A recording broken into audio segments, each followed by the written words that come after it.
understand body language, yes? Okay. I gotta tell you, I'm really excited. This is a big crowd. I didn't expect this much interest. I don't know why, I just didn't. All right. Well, my name is Alicia Cuello, and my company is called Underlying Communications. And for those of you who don't know much about me, my career for the past 20 years has been in human resources. And so on a daily basis, it was my job to go in and read people very quickly and figure out what was going on. About 10 years ago, I moved into the area of investigations. I became a professional investigator. And so one of the things I did was I started studying law enforcement interviewing techniques. And that's when body language really just exploded for me. My goal in that was I wanted to make sure that any investigation I did, I was coming to the truth and I wasn't falsely accusing people of doing things that weren't correct. So through those law enforcement interviewing techniques, I was able to draw the information out, and I started getting people to tell me what I needed them to know. They would tell me the truth, and a lot of times they pretty much would tell me, yeah, I did it. And people would be looking at me going, how'd you do that? I'm like, good. All right. So what I was doing is I was reading their body language visually, and then I was also listening to them. So tonight, we've only got 15, 20 minutes max, and then I know you guys are going to take off to some different presenters, and I have to tell you, if I wasn't presenting, I'd be with y'all, because, wow, the guys they've got lined up for tonight are fantastic. So tonight, I'm going to give you 3 tips on how to pick up on deception, and then we're going to open this up to Q&A. Now, for those of you who want to move on to another presentation, I'm going to be giving the same presentation again at 9 o'clock. So if you don't get to ask your question, then you can come back after the 9 o'clock presentation. I'll be hanging around here answering some more questions, okay? Now, I do want one person to tell me what is one thing you'd like me to talk about in this presentation. Just one. Lies. Lies. Okay, done. All right. All right. Okay, so lies, that's what we're going to talk about. So here's what you need to know about body language. In order to correctly understand body language, you've got to figure out what's normal for them so that you can recognize what's abnormal. The abnormal changes in behavior are going to tell you where the hot spots are the possible lies, okay? So how do you do this? All right, first thing you want to do, by the way, these are my models. This is going to be Joseph 1 and Joseph 2, just so you know. All right. So what you're going to do is you're going to spend a few minutes just talking to the other person. And you're going to talk to them about something benign. Maybe it's the weather, maybe it's the Broncos, just something neutral. Because you need to figure out how do they behave when they're not stressed out. Lying stresses us out and it changes our behaviors, okay?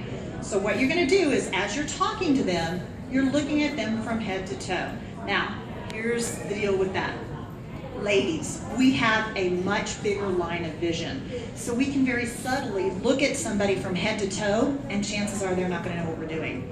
Men don't have that luxury. Their field of vision is actually smaller, so they need a little more time, and they need to look a couple of more times. So guys, when you are looking at somebody from head to toe, number 1, be subtle. Number 2, don't do the, hey, baby. That's not going to work, okay? That's actually going to put people on edge. So my advice to men is, when you're looking at them, look at the person, start at the head, look at the shoulders, look away. Come back, look at the torso, the legs and the feet, look away.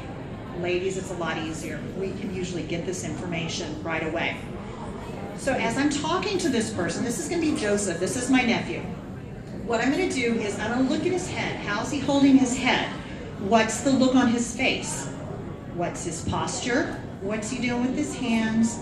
How are his legs and his feet? Okay? Now, as Joseph and I are talking, look at him.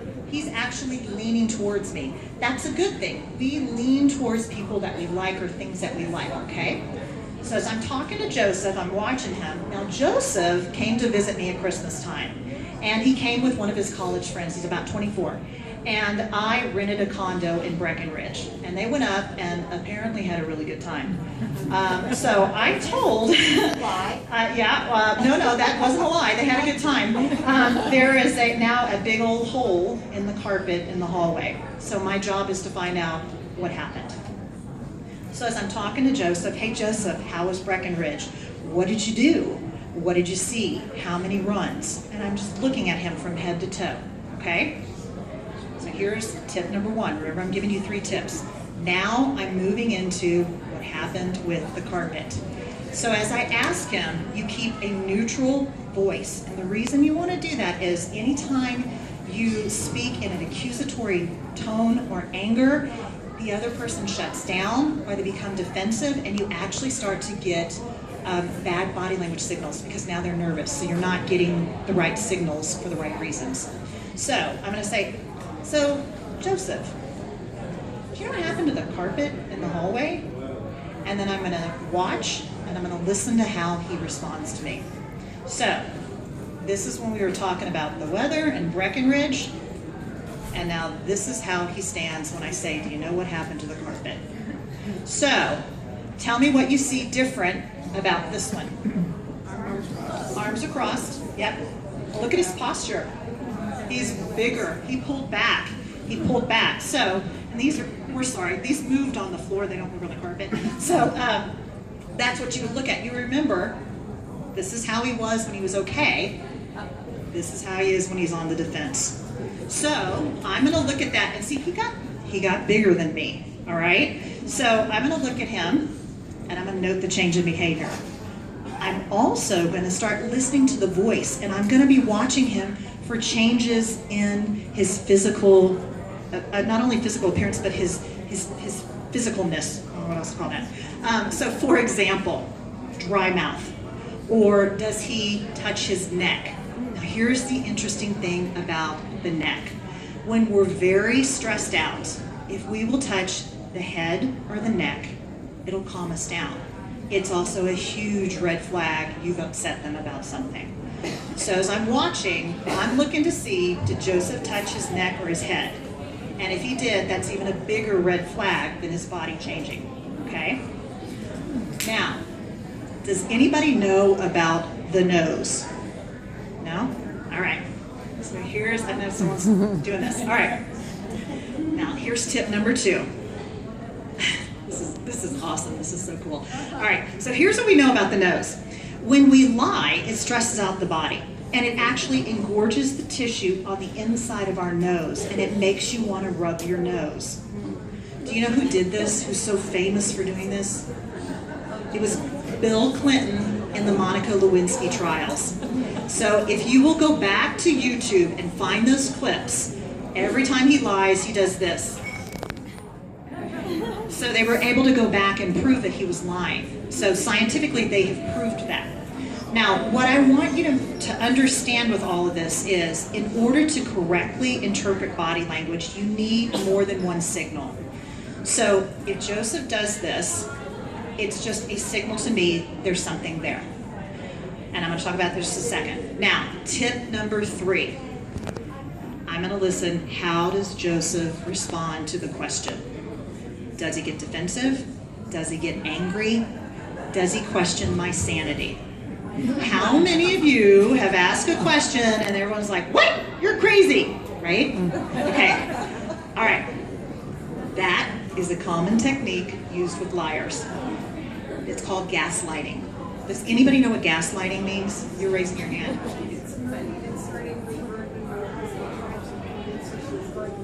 Exactly. Okay, so it was a 1950s movie with Ingrid Bergman. And what happened was her husband wanted to commit her so he could steal her jewels. So he would go outside and he would flicker the gas lights. And they would come back in, and then she'd say, did you see that? And he's like, no, you're out of your mind. That's gaslighting. Gaslighting usually goes hand in hand with misdirected anger. If you're just asking a question, a simple question, hey, what happened to the carpet in the hallway? There's no reason for someone to go completely crazy on you, okay? That's gaslighting. Now, I'm going to tell you right now, before I studied those law enforcement interviewing techniques, and this is one of them, when people did that, I was kind of like, ooh, oh, wow, okay. And I would back off. That's the goal. That's why you use gaslighting. It's a bullying technique, okay? So now, whenever somebody gaslights on me and I'm in the middle of an investigation, I'm just like, game on. So just know what they're doing. Don't back down. And what you're going to do next is, remember, this is one signal. ask the next question. Joseph, I just asked a question. Do you know what happened to the carpet? Again, stay neutral. And what you need to do is you need to pick up 2 or 3 body language signals that say something's wrong or he's lying. Now, depending on which way we go with the conversation, I would probably come back to Joseph and say, Joseph, I believe you're lying to me. What happened to the carpet? I'm not saying he did it. I'm saying, I believe you're lying to me. And you would be amazed how many people will tell you what you want to know as soon as they understand they're not getting out of it. So those are my 3 tips.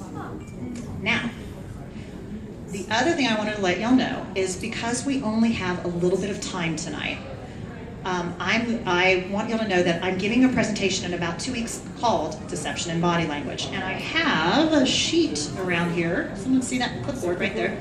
So I've got a clipboard. If you're interested in that, please sign up. I'll send you the information. It's also in the gift shop. Or for those of you who are just dying to jump right into this tonight, I've also got a DVD down in the gift shop. It's going to go really in depth with you on body language and how to understand and interpret and how to ask the next question to get the information you need so that they will tell you what's going on in the situation. Okay? So, did I answer your question? All right, cool. Questions? Anybody? Yes? What about yawning? I have a friend who kind of like that. Okay. What is It sounds like it's a change in behavior. So what you want to do is whenever you see a change in the behavior or you see gaslighting, one of the things you want to do is you want to put it into context. So if I see somebody doing this with their nose, instead of saying, oh, they're lying, my first thought's going to be, do they have allergies? Did something fly under their nose? Something tickle them? Always put it into context. If they have allergies and they were just rubbing it, might want to put that aside, be aware of it, but put it aside and then ask some more questions. So always put it into context. Yawning might be his change in behavior that signals deception. Remember, you got to get to know what's his normal to figure out what's not normal for him. That might just be his normal behavior. Okay? Anybody else? So you said when someone's lying, is that just like a general stress reaction or just like a lying? I'm sorry, I couldn't hear you. The mucous membranes, you Yeah. said that they inflame when someone's lying. Yeah. Is that just like a generic stress reaction? Like if you're stressed for another reason, that'll happen as well? They did this specific to lying. So I'm talking about lying. What they showed is it inflamed the tissues inside the nose. Now also in the collar, if you're wearing a collar, you'll see people start playing with their collar. That's another indicator that something's up. You had a question? Avoiding eye contact. You know, it's going to depend. You've got to put it into context. And first of all, you also have to look at culturally. Are you dealing with a culture that doesn't give a lot of eye contact? The other thing is, we're not good at giving eye contact in this culture. In our culture, we're not good at it, okay? However, if you and I had really good eye contact and then you asked me about the carpet and I go, that's a change in behavior, okay? So again, it's just a change in behavior. And what I want you to keep in mind is when I do that, it's not necessarily that I did the carpet, but I might know who did it and I might be protecting them. So always keep in mind with lying, there are a number of reasons why we all lie, and one of them is self-preservation. So always have a little bit of compassion when you're walking in there because you don't know what's going on with the other person. Okay? Yes, ma'am. How about if someone's accused and they're innocent? How do you know that they're innocent? What are those behaviors? Okay, that's a little bit more advanced. So it comes down to, those are some more law enforcement interviewing techniques, and one of them is, I'm blanking on the name of it, but you take them at face value and you break down exactly what they said. Now here's what's fascinating. If somebody's lying, they cannot go backwards in a timeline. So if they're telling the truth, they can go backwards and forwards in the timeline because it's locked into their subconscious. So if you think someone's lying, have them go backwards in the timeline. Okay? Anybody else? Yes? What about references to God? References to God or faith. Okay, that's a really interesting thing. What they found is that when people start to get stressed out, and especially when they're lying, they will fall back on religion sometimes.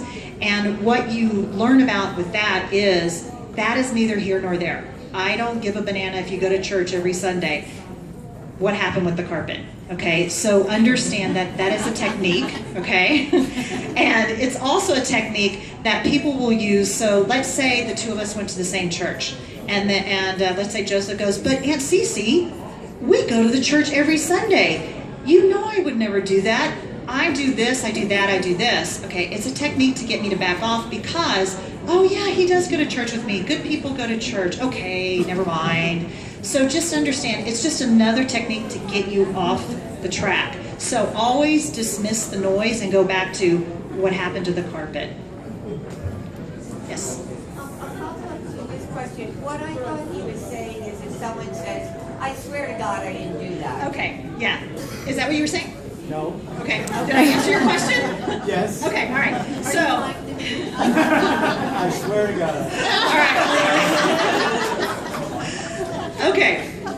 So, when people say things like, I swear to God, and never, red flag, okay? Again, that goes back, it's a more advanced technique. You take people at face value, and when they're saying stuff like that, again, put it into context. Why are you saying that? Unless they just say that naturally. If that's just something they say, then you kind of have to let it go. I say y'all all the time. So you can't really, you have to understand that's just who I am. And if that's something that they say all the time, okay. But again, is it a change? Do they use it a lot? Whereas before they just used it one time. Put it into context and you have to weigh it and ask more questions. Yes? I like the one where the story gets longer and longer Yes. and more filled. Yes. Okay. So, sorry. All right. I love this thing. By the way, you guys can touch this, and they're super cool. That's why I wanted them. Okay. So when the story gets longer and longer, what's happening is they're adding and adding to try and get buy-in from you. And again, when that happens, just say, okay. So I know this person. Her name is Jill. So I would just say, so Jill, hold on. I want to make sure I got this straight. So, the last thing you said was this. What happened before that? What happened before that? And you're making them go back in time. And that's going to trip them up. It's just another way to find out whether there's a red flag and they're possibly lying to you. Okay? Yes? How do you tell the difference between someone being nervous and lying? Okay, you have to put it into context. So someone being nervous versus lying. Okay, good question. When I'm interviewing somebody, I know naturally they're going to be nervous. If I've shown up on your doorstep, you're probably in trouble. And if you are one of the witnesses, it's my job to get you to calm down and tell me what I need to know. And that's what I go into my class. I talk about how you do that and how you get them to settle down. Anybody who's talking to me naturally has some jitters. And some of the things that I see are just normal. People sit down in front of me and they do this. That's normal. And I know that is nervous behavior. So anytime I see somebody like this, okay, what's happening is it's about touch. And when we get nervous, we know instinctually if we just incorporate some touch, it'll calm us down. So I actually expect to see some nervous behavior when I'm interacting with people because what I do for a living is unnerving to most people. Yeah. To answer your question? Okay, yes. If you know these rules, can you throw somebody like you off? Sometimes. Yes, you can. Sometimes. What happens, Benny, is I've gotten really good at it. So and again, I use a couple of really advanced techniques. And so when people start to do that to me, eventually, while I might pick up immediately because I'm doing some other things, I will pick up on it eventually. Or I'll go back and read my notes and go, hey, I need to see Benny again. Can you bring him back in the office? So, yes, it does happen. And I'm human. None of us are 100% lie detectors. It's just not possible. So yes, I am human. Can you tell when somebody's throwing up resistance? I mean, if sure. I'm sitting there with proper body language and Yeah. I'm like fighting itching my nose, can you see that? Yes, I can. Yes, I can. All right, so here's what happens. Even the most gifted actors and politicians, when they try and suppress their body language, it comes out somewhere. Now, I might miss it, especially if you're sitting down at a table. It might be happening below the table. But if you're standing up where I can see you from head to toe, and when I interview people, I want to see them from head to toe, I will pick up on something. And one of the best indicators for me is movement. Whenever somebody starts moving, or does this, or, you know, that is a big indicator something's going on. So the easiest thing to start using right now is just watch for movement. And then also watch for gaslighting. That's so easy and it's so much fun because you just don't react to it. And then you know what's happening and you're the one in control. So what happened on the carpet? I just asked you a question. Tell me. So there you go. All right. Anybody else? Thank you. These are good questions. Yes. Is there one technique you use with teenagers? Gaslighting. Gaslighting is the lying technique of choice for cheating spouses and lying teenagers. Okay? And teenagers like to do this. Whoa, whoa, whoa, whoa, whoa. You know this thing? Yeah. Okay, so what they're doing symbolically is they're like, back off. Okay? You also see that if you watch the news and see police officers and they're dealing with something really horrific and they are forced to open it up for questions, watch the person behind the podium. He'll always say, okay, I'm going to open it up for questions. And he's symbolically pushing you away. He's like, I can't handle this. So put it in context. He's dealing with something horrific. He really doesn't want to talk to the public, but he has to, okay? Teenagers, it's awesome. Woo, it's Cece. So, yeah, gaslighting. It's awesome. What else? I was saying you play poker. Play poker. You know what? I actually am pretty good at poker, but nobody wants to play with me. So,